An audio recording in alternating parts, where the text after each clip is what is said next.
Hello bachcho, let's read this question. So this question says, the circular coil of one turn of radius 5 centimeter is rotated about the diameter with a constant angular speed of 80 revolution per minute. Uniform magnetic field B is equal to 0.01 Tesla exists in a direction perpendicular to the axis of rotation.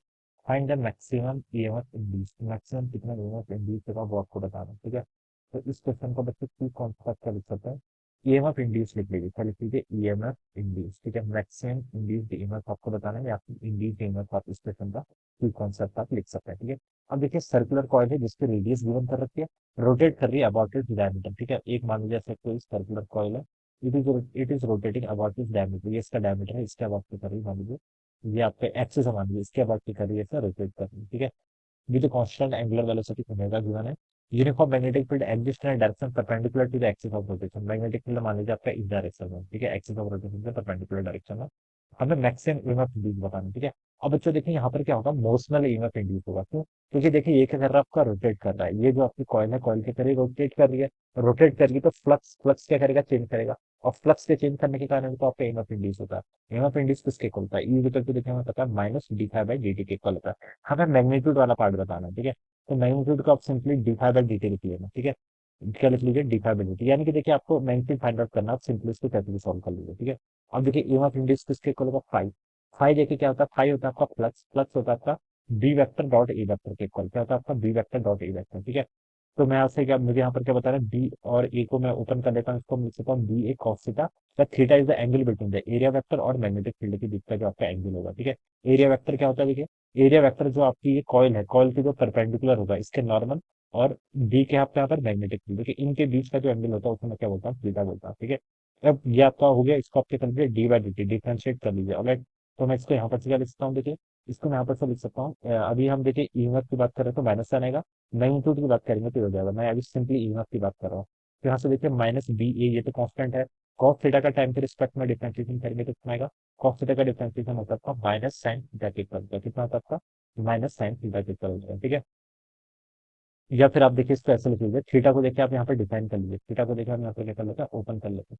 देखिए theta कैसे define करेंगे हम, ये आपका मान लीजिए theta degree rotate कर रहा है और ओमेगा के एस की एंगुलर वेलोसिटी, तो यहाँ से मैं थीटा को क्या लिख सकता हूँ आपका, थीटा को ओमेगा इंटू टी लिख सकता हूँ। ओमेगा क्या होता है, देखिए ये आपकी एंगुलर वेलोसिटी, एंगुलर वेलोसिटी किसके इक्वल होता है, angular displacement divided by time. या तो आप सिंपली इसको डिफरेंशिएट कर लीजिए, फिर D theta by D T अलग से लिख लीजिए, या फिर थीटा को सिंपली इसी एक्सप्रेशन में आप क्या कर लीजिए, ओमेगा टी कर लीजिए, ठीक है। कैसे भी कर सकते हैं, उससे कोई फर्क नहीं पड़ेगा, ठीक है। थीटा को मैंने यहाँ पर कैलकुलेट आपका ओमेगा टी लिया है, ठीक है। अब बच्चों देखिए मैं इसको क्या कर लेता हूँ, डिफरेंशिएट कर लेता हूँ, माइनस बी ए, ये टर्म तो कांस्टेंट इधर जाएगी, कॉस ओमेगा टी का डिफरेंशिएशन करूंगा तो कितना आएगा, माइनस ओमेगा टाइम्स आपका साइन ऑफ ओमेगा टी, ये टर्म यहाँ से मिल जाएगी, और इसको आप लिख सकते हैं कितना, बी ए ओमेगा साइन ओमेगा टी, ये आ जाएगा आपका ईएमएफ, ठीक है। अब आपको यहाँ पर से मैक्सिमम ईएमएफ बताना है, तो अगर आपको मैक्सिमम बताना है तो मैक्सिमम देखिए कब आएगा, जब इस ओमेगा टी की वैल्यू कितनी होती है, 90 का, साइन ओमेगा टी का फंक्शन है, और sine omega T maximum value कितना ले सकता है, वन के इक्वल ले सकता है। तो आप इसको वन लिख लीजिए, तो इसकी मैक्सिमम वैल्यू आपकी बी ए ओमेगा के इक्वल हो जाएगी। बस अब आप क्या कर लीजिए, इसमें वैल्यू पुट कर लीजिए, बी क्या है, मैग्नेटिक फील्ड कितना आपका देखिए 0.01, या फिर मैं इसको लिख सकता हूँ 1 × 10⁻⁻⁻², ठीक है, यह जाएगा इनको आपका एरिया बताना, ठीक है। सर्कुलर कॉइन है, वन टर्न है, टर्न वन है तो area number of turns one आ जाएगा। एरिया फाइंड आउट करना है तो देखिए पाई इंटू आर का स्क्वायर, रेडियस कितनी 5 सेंटीमीटर, 5 सेंटीमीटर को लिख सकता हूँ 5 × 10⁻³ मीटर इंटू स्क्वायर, तो ये आपका बी आ गया, ए आ गया। अब आपको क्या बताना, ओमेगा। ओमेगा देखिए कितना दे रखा है आपको, 80 रिवॉल्यूशन पर सेकंड बोला गया, कितना बोला गया आपका, 80 रिवॉल्यूशन सॉरी पर मिनट बोला गया ना। तो ओमेगा के लिए देखिए आपको यहाँ पर गिवन कर रखा है 80, कितना आपका 80 रिवॉल्यूशन पर मिनट, ठीक है। आपको देखो ओमेगा इसमें कन्वर्ट करना होगा रेडियन पर सेकंड में, ठीक है। अब बच्चों देखिए एक रिवॉल्यूशन जब कंप्लीट होता है तो उसमें कितना रेडियन होता है, 2 पाई रेडियन, ठीक है।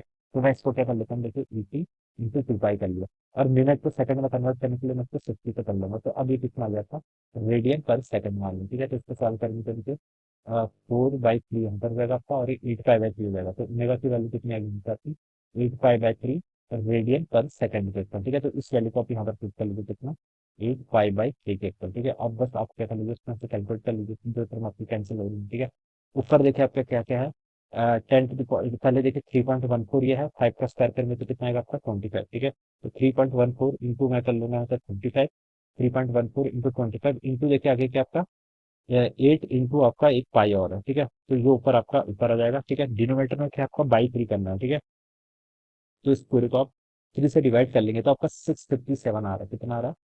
657 0.3 आ रहा है। ठीक है, अब देखिए पावर देखिए 10 टू द पावर -2 यहाँ से आएगा, और -2 का स्क्वायर करेंगे तो -4, तो आपका 10 टू द पावर -6 पर लगेगा। ठीक है, ईएमएफ इंड्यूस है तो उसकी यूनिट करने से वोल्ट होगी, या फिर मैं इसका लिखता हूँ देखिए 6.57 × 10 to the power -4 volt. Alright, तो this will be the maximum magnitude of the EMF induce. ठीक है, मैक्सिमम ईएमएफ इंड्यूस आपका इतना जाएगा, and this will be the answer. तो इस तरीके से सॉल्व करेंगे। So I hope you are understood this concept. All the best and thank you so much.